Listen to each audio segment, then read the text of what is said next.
Estamos de regreso, esto es el Noticiero de la Salud con el doctor Eric Estrada y esta noticia en particular pues da tristeza porque son nuestros niños y ya encima de un problema hay otro todavía más grave. O sea, hay una condena en contra de la tercera parte de los niños mexicanos. Se les condena a estar desnutridos sin ninguna razón y se les condena que además de desnutridos estén obesos. Y se les condena a tener muchas dificultades en la escuela. Es la tercera parte de los niños. Estamos hablando de 21 millones de niños chiquitos, niños.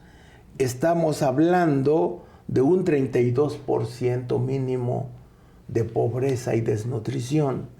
Y estamos hablando de un 34% de obesidad en niños. Sí, hombre. O sea, es lo más dramático que puede tener un país. Y claro, estamos en febrero, el mes del cáncer, y resulta que la obesidad es causa de cáncer.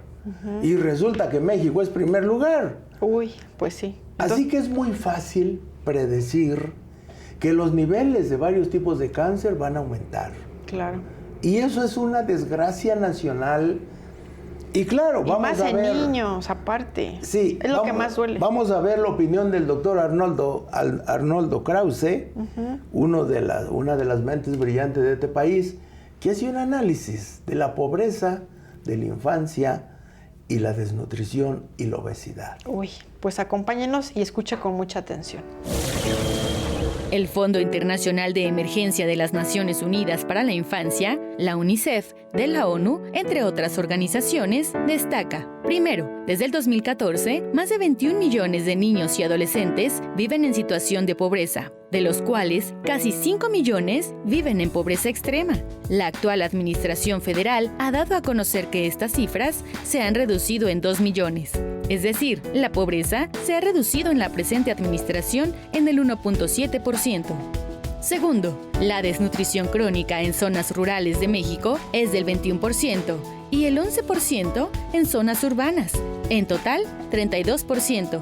Y tercero, el grupo de edad de 5 a 14 años, la desnutrición crónica en las poblaciones urbanas es de más del 7% y más de 14% en zonas rurales. Las consecuencias de la desnutrición materna en las futuras generaciones de mexicanos: microcefalia, desarrollo insuficiente del cerebro, lo cual provoca un pobre desarrollo psicomotor, lento crecimiento con fallas en la coordinación del movimiento de las extremidades, alteraciones en el lenguaje, también con dificultades para expresarse, problemas en la audición. Todos estos factores provocan como consecuencia un bajo coeficiente intelectual, déficit de atención, además de malformaciones durante el desarrollo de los huesos. La desnutrición en los primeros años de vida retrasa el crecimiento, el desarrollo psicomotor, un sistema inmunológico pobre, lo cual redunda en que sean enfermizos, bajo rendimiento escolar y mayor abandono de la escuela. Y a nivel secundaria, estos niños tienen 11 veces menos probabilidades de terminarla que sus pares bien alimentados. De acuerdo con la Comisión Económica para América Latina y el Caribe, la desnutrición en México ha disminuido un poco, mientras que la obesidad ha estado aumentando de manera consistente. México sigue como primer lugar mundial en obesidad de niños con el 34% y primer lugar mundial en sobrepeso y obesidad de adultos con el 70% de la población. La obesidad es la principal causa de diabetes, infartos, insuficiencia renal y estas enfermedades consumen la mayor cantidad del presupuesto del sector salud. De acuerdo con el editorial del Dr. Arnoldo Krause, del Universal, de donde hemos tomado la mayoría de la información, la desnutrición y el sobrepeso son responsabilidad del gobierno, lo cual es causa de las desigualdades sociales desde el útero y, por lo tanto, compromete la educación y el posible éxito de cualquier reforma educativa. Y el Dr. Krause termina diciendo: la desnutrición y la obesidad son acciones que los políticos mexicanos le han hecho y hacen a sus connacionales.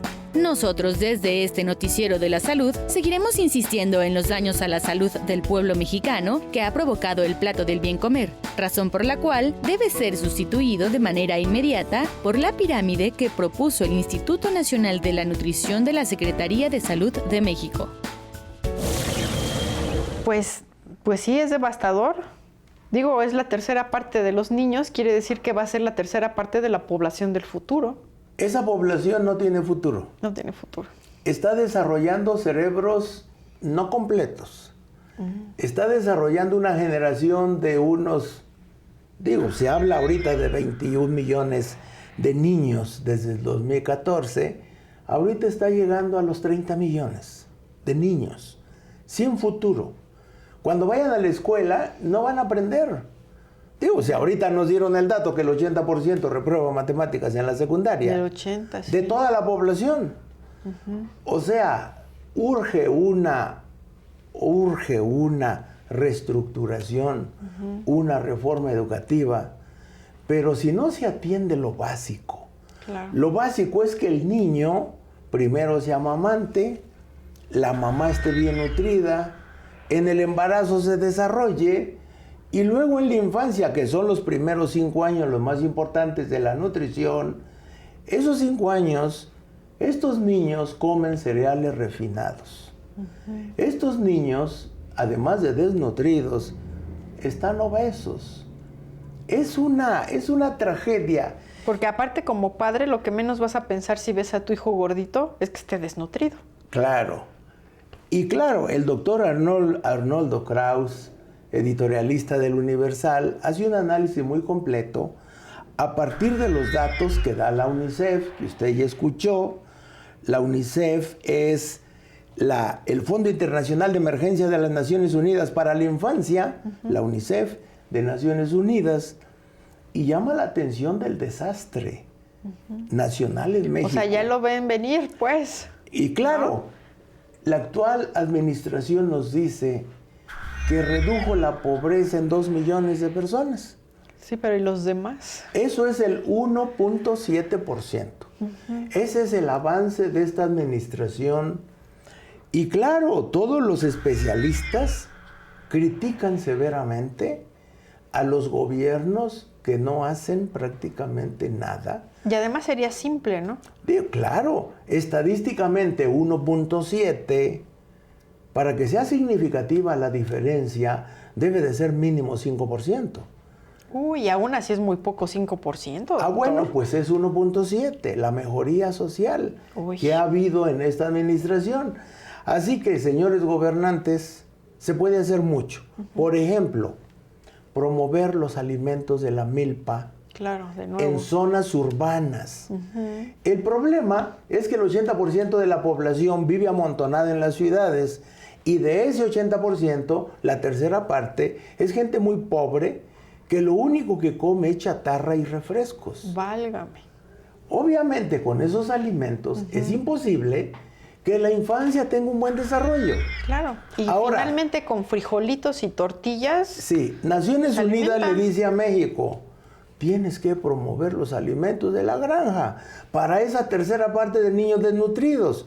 Si esos niños comieran frijoles, tortillas, salsas, quelites, frutas, o sea, lo que da la naturaleza. Claro, y si hiciera llegar a ajonjolí ahora, para los niños. Nosotros aquí ya hemos recomendado que en vez de darles leches de mala calidad, en vez de darles chocolates en polvo, deberían de darles ajonjolí, linaza, chía, por lo menos ajonjolí. Por lo menos. Y cacahuates. Eso tiene más proteína que la carne, mucho más calcio que la leche, mucho más hierro que las carnes. Y entonces, señores gobernantes, debería de ser fácil de solucionar ese problema, pero no hay voluntad. No, además son nuestros niños. Eso son es lo que el duele. futuro del país. Eso que siempre se mucho. habla mucho del futuro del país. Ah, bueno, pues ahí está. Y si el futuro del país ahorita se está muriendo de hambre. Sí, la tercera parte. Pues sí. Pues, desnutridos y obesos. O sea, desnutridos y en un futuro no muy lejano, enfermos. Sí. ¿No? Porque la obesidad forzosamente va a traer las enfermedades. Y no van a acabar la secundaria. Uy. Bueno, pues, ¿qué le parece si nos acompaña una pausa? Porque esta noticia sí realmente es muy fuerte. Es dramática. Es dramática. Regresamos. Y es vergonzosa. Pues sí, como país, regresamos.